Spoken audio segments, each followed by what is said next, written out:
Alex, as we look at the key actors in this ongoing dance, who is it that's really resisting the continuation of the ongoing cuts at this point? Hi, good morning. Yeah, it's a good question. I think it's the usual suspects that we were talking about ultimately at the start of year before we had this situation in the spring.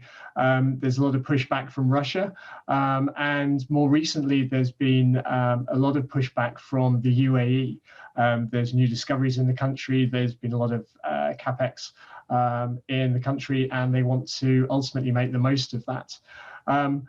But saying that Russia kind of is pushing back on this is they have actually been kind of following the agreement quite well. Their exports through November were pretty much flat with October, whereas in other countries we have actually kind of seen small increases. Some of them, places like Libya, where they're allowed to increase, and other countries where they should be kind of still capping their production and exports anyway.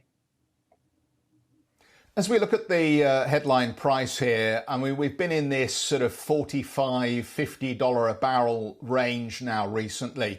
And I think some of the oil producers may actually be pleasantly surprised that we've managed to get back into this kind of level.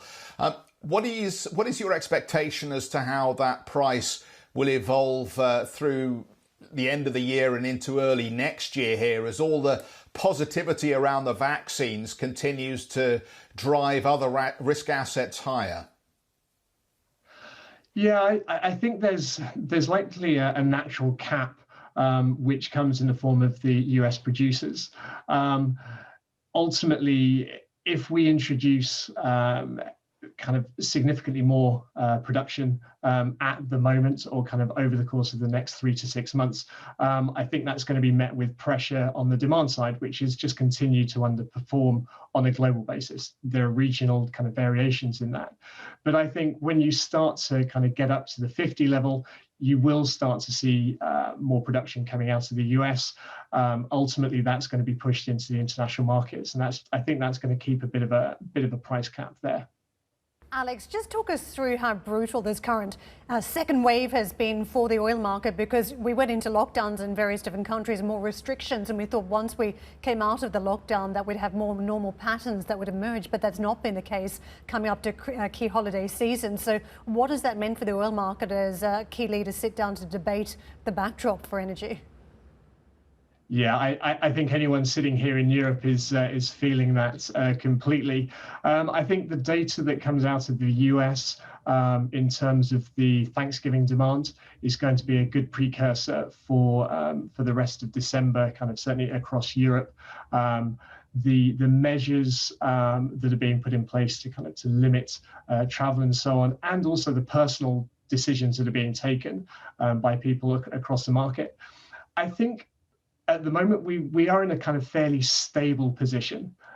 So demand has improved. Clearly, things in Asia are much better. If you look at, say, crude imports into OECD Europe, quite a bellwether for what's happening in the COVID environment or post-COVID environment. We have increased imports over the last few months. However, we're still down just over 1 million barrels a day in terms of crude imports versus Q1 of this year.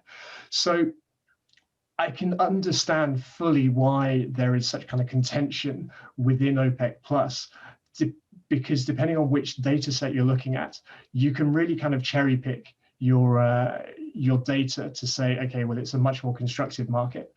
Ultimately, we've built so much inventory onshore this year. We're up just about 284 million barrels year on year by the end of November in terms of our tracking. Yes, we have drawn down that crude that has been sitting on the water for so many months, but that drawdown has slowed down. So we went from September being about 1.5 million barrels a day of oil coming off the water through to November, where that's just under 500,000 barrels a day.